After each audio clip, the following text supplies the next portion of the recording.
আমার বেবিকে 7 মাসের পর থেকে আমি যেই সলিড খাবারগুলো দিই তার মধ্যে একটা রয়েছে কলার পিউরি।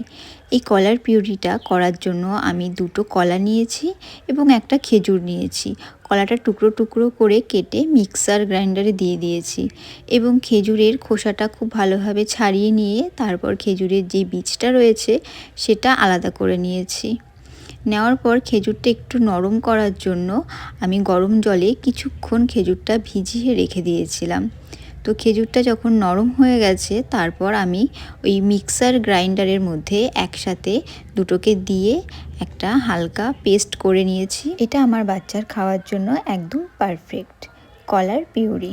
কলায় থাকে ভিটামিন B6 এবং B C এবং প্রচুর পরিমাণে ফাইবার, যেটা বাচ্চাকে কোষ্ঠকাঠিন্য থেকে দূর করে, এবং কলায় থাকা প্রাকৃতিক চিনি, যেটা বাচ্চাকে ওয়েট বাড়াতে সাহায্য করে, বাচ্চাকে প্রচুর পরিমাণে এনার্জি দেয় এবং ব্রেন ডেভেলপমেন্টে সাহায্য করে এবং বাচ্চার ইমিউনিটি পাওয়ার বাড়ায়।